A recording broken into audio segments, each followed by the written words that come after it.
The time has come to speak of many things. The time has come to speak of cabbages and kings. Good morning. This is early in the morning. I woke up April 25th, Thursday of the year 2024. Now, I'm going to do a follow-up on the decline of the American empire based on astrology, based on a very simple cyclical thing. In other words, it's mostly a little bit of astrology and a little more commentary, and then I'll keep it short because, well, I don't know very much. That's why. On February the 22nd of the year 2022, so that would be 2022, the planet Pluto returned to the United States natal chart. In other words, it was the first time, and this takes between 1776, July 4th, 1776, which they take to be the beginning of the United States. It had its Pluto return, which means that the Pluto went all the way around the zodiac. It took 1776, 250 years. Let's see, 76, let's say to 1826, 50 years, 250 years, more or less, to go around once. And, better astrologers than I have looked at the Pluto returns of the Roman Empire and the British Empire and others. And I think they would all agree that when you have a Pluto return, you have face an extreme challenge in regards, it could be the death and maybe the rebirth of your empire, your republic, and so on. And if you'll check out, Pluto return on Roman Empire, historical. If you Pluto return on British Empire, there aren't that many empires that lasted that long. But if you do last that long, and the British and the Romans did last a couple of cycles, you see. So we found that, some collapsed after the Pluto return and some were renewed. And that's in keeping with the general symbolism of Pluto. Pluto, like Scorpio, refers to the death and return. Excuse me. So, or death and rebirth, let's say. Death and rebirth.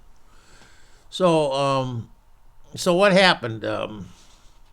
Very interestingly, we had this Pluto return in 2022, and 2 days later, the Russians invaded Ukraine on what they call their special military operation.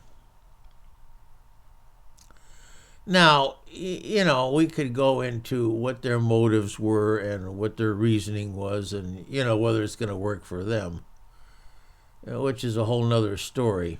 Well, the point is we decided, we as the United States of America, and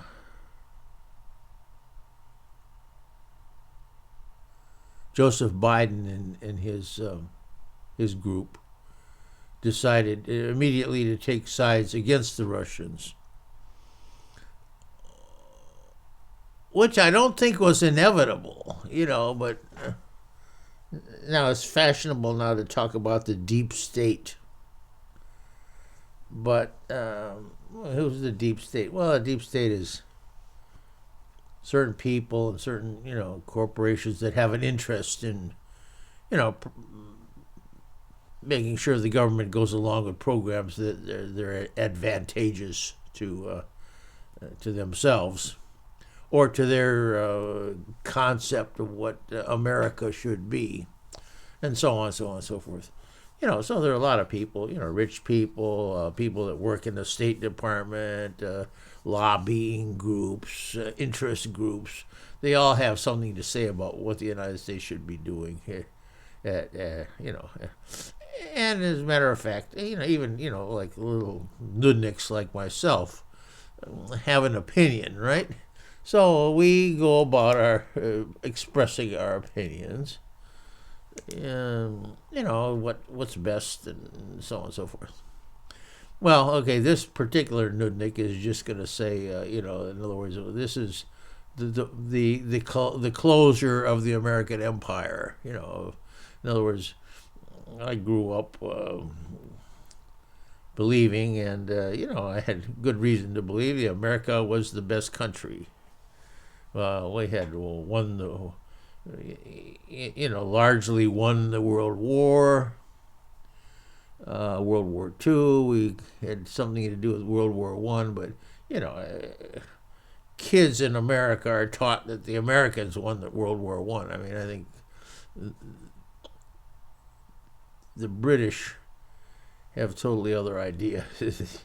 I remember my big sister went to England, back in the '60s, and she said, "Oh, you Americans just come in at the last minute, and you think you won the war, and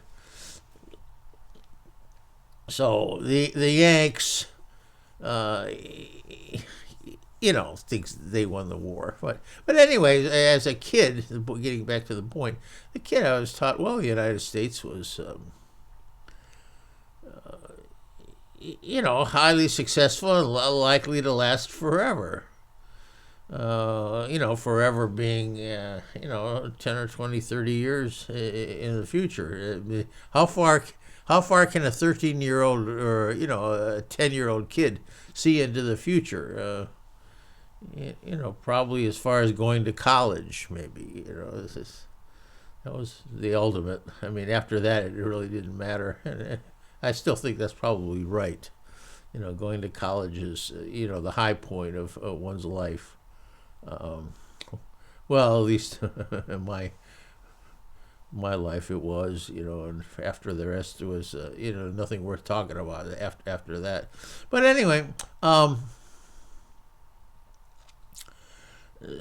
so we assumed the United States would go on forever. Well, now, like 60 years later, 70 years later, the United States is still going strong. It's very rich. It owns, the world. Is now they have a new word, hegemon. Hegemon is, it's the gorilla in the room. That's the United States now. But looking back now, it's been 2 years. 2 years and 2 months.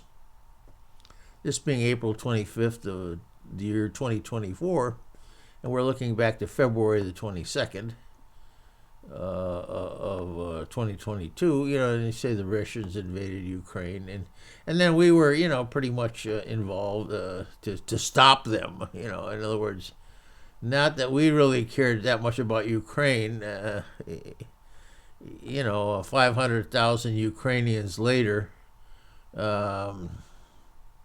who are dead because we wanted to stop Russia. I don't think we really cared. We as a country, the leadership of this country, cared that much about Ukraine. But we did want to stop Russia. So we set about doing that, having mostly Ukrainians fighting the Russians and propping them up with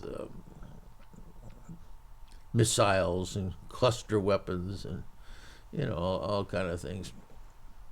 Now, by the way, that's argument number one. We've lost any moral authority we had. Well, we have lots of moral authority, but we lost some of it, or at least with me.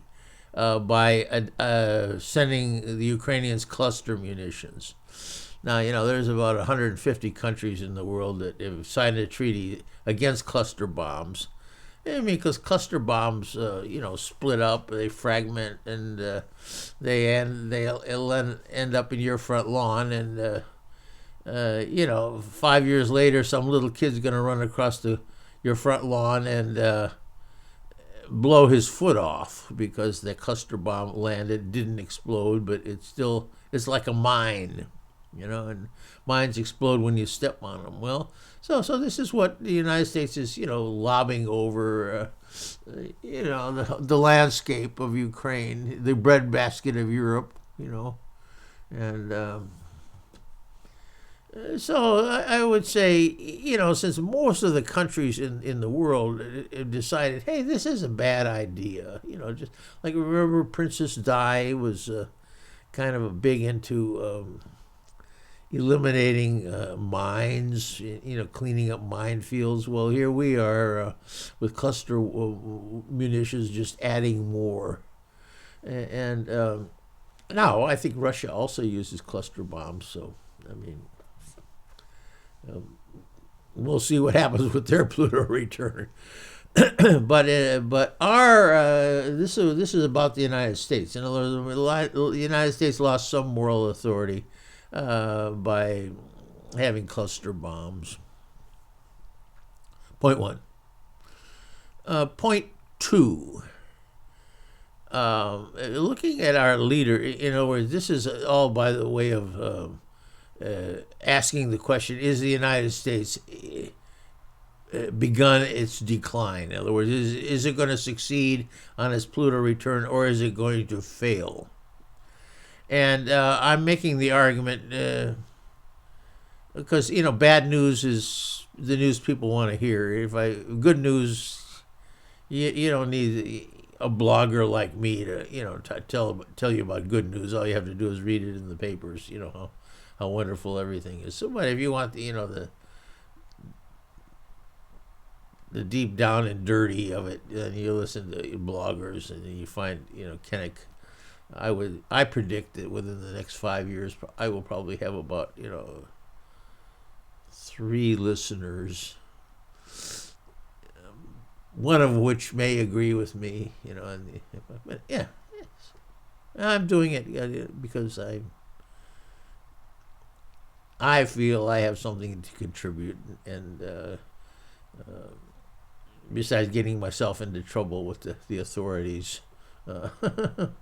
I have something to say, and it should be said, for the record. And then, someday I can say I was right. And now I would admit most of my predictions are wrong. I'm probably about 90% wrong. I used to think I was 30% right, and I think, well, maybe less. So, big damn deal, right? Big time astrologer. Most of his predictions are wrong. But anyway, life is, hope is eternal. So here I go. Okay, point two. In the United States, we have, and this is my favorite part,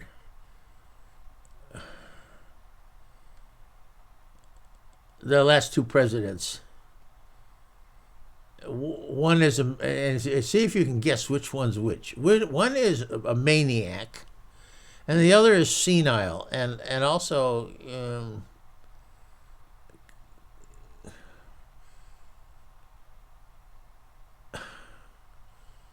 what did my teacher in 3rd grade say about Pontius Pilate? This was in Catholic school. He had no spine. He was a jellyfish. Oh yeah, okay. So guess which. Okay, we had 2 presidents, Biden and Trump, right? Now guess which one's the madman, and which one's the jellyfish. But we have an election coming up. This year we have a madman and a jellyfish, and we have a Kennedy too. Which we. But anyway, I think we could argue we've had bad leadership in the past from time to time. Once in a while we had good leadership. I would say Franklin D. Roosevelt was good leadership.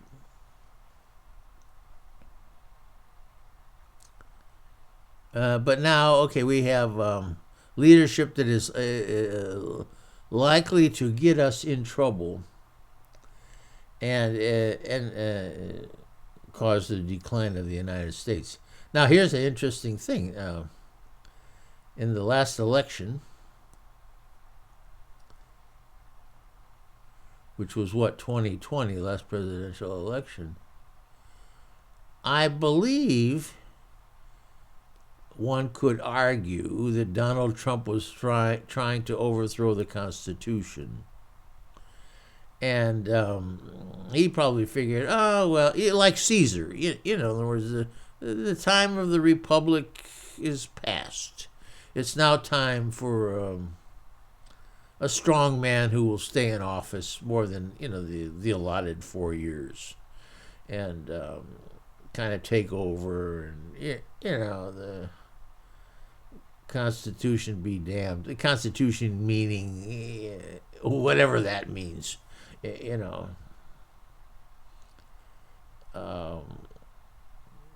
Point 3. We talk about our democracy. Well, the democracies of the world. Well, that's code. That's code for capitalism. In other words, democracy.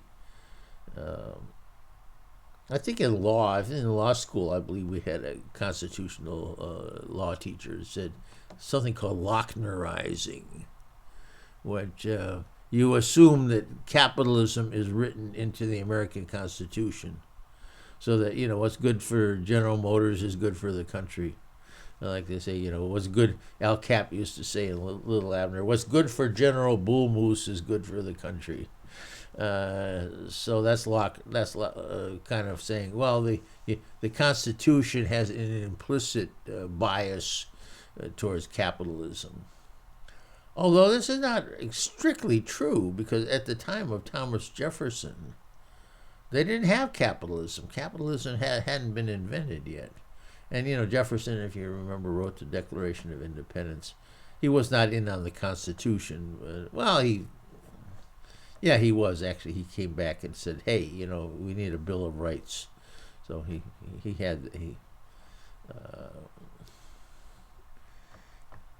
was more of a people person apparently than a nitpicky lawyer. The nitpicky lawyers wrote the Constitution. But anyway, so there's that was point 3.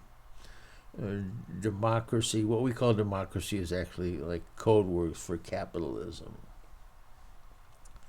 Now, is capitalism going to collapse? Is that the built-in part of the United States?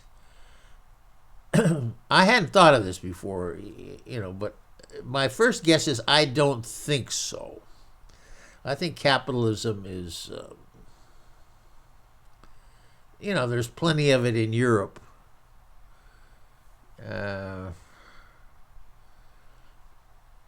So I don't think that capitalism is peculiar to the United States.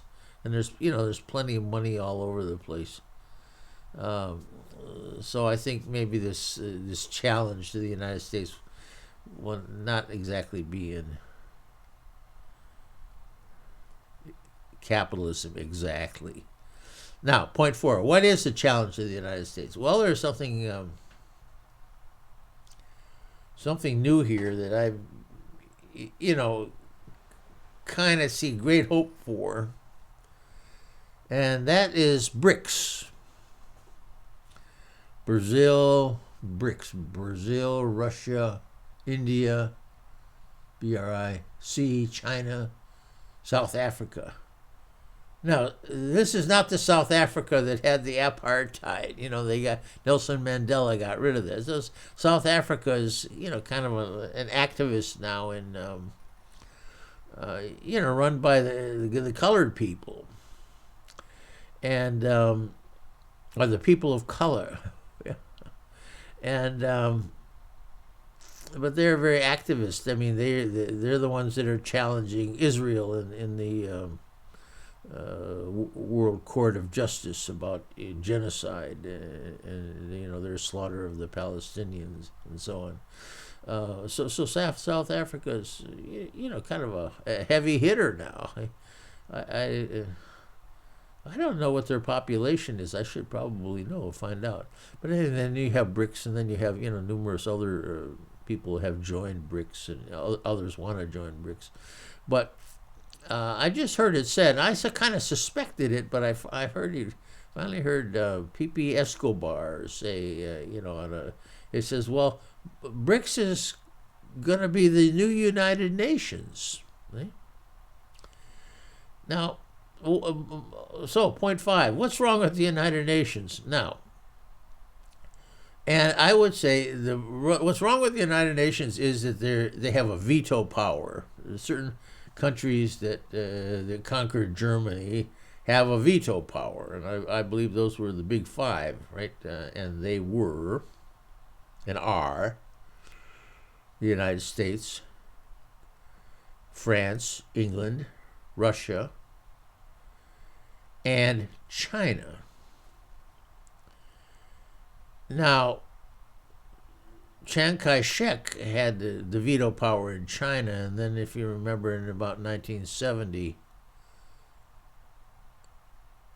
Big China, they had a revolution with Mao, and what was it, 1948? And there's Chiang sitting on Taiwan, and he was the China that had the veto power.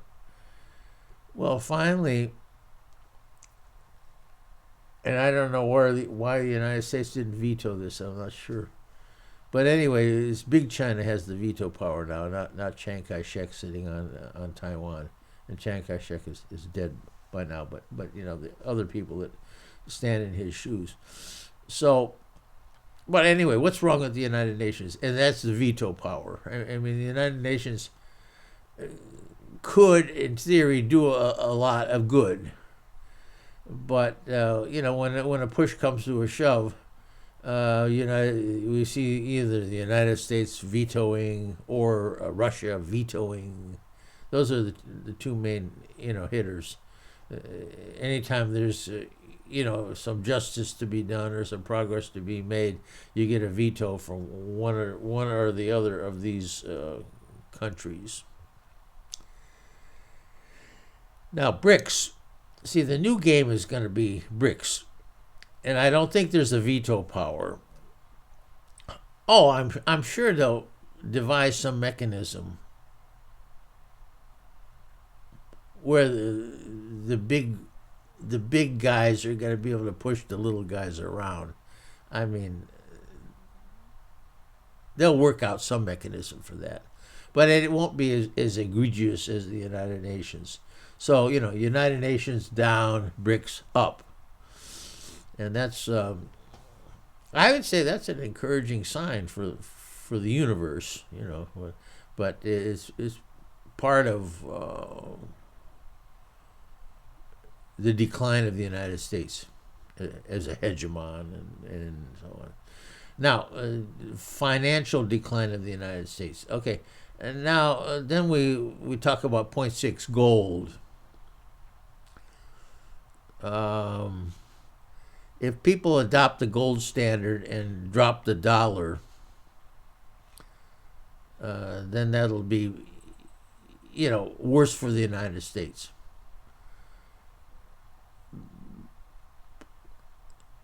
Now, here's the thing. You or I, we go to the store and want to buy a refrigerator. We have to have money. Eh? But if the government, United States government, and no other government in the world can get away with this, but if the United States government goes and wants to buy a refrigerator, or 30 jet planes or something, they just print the money. What does that mean? They just print the money. Well, they print bonds, let's say savings bonds, and somebody has to buy the savings bonds. And people do buy the savings bonds. So, but they're that they print the money. It's easier to get money if you're the United States, and so they also control the dollar. So they if the part of BRICS and part of the general movement now is to countries that are basically enemies of the United States don't want to have to depend on the dollar, because the United States can make things tougher on them if transactions are denominated in the United States' currency. So the United States, okay, they 0.7, they pulled a fast one. They chastised. That's not exactly the right word. They set up restrictions. What's the word? Against all at once Russia, Iran, and China. Sanctions. They set up sanctions, and by setting up sanctions on these three particular countries, all at the same time, they kind of nudged those three together and said, Russia and Iran and China, they say, maybe we don't have to take this shit. Maybe we can do something on our own. And, so you have they say, well, what if we had gold? In other words, we were basing our transactions on gold, and the United States is basing its transactions on paper. Is there any chance, Iran and China and Russia are saying, that gold could prevail over paper? How long does paper last? Well, 250 years, the answer is, And how long does gold last? Well, to the beginning of the universe. And to the end of the universe. So, okay. Anyhow, this being an update, my name is Bill Kennick. I've been listening to a lot of geopolitical blogs, so I'm becoming an expert at that. Plus adding the dimension of the astrological dimension of Pluto. Maybe next lifetime I'll figure out a way of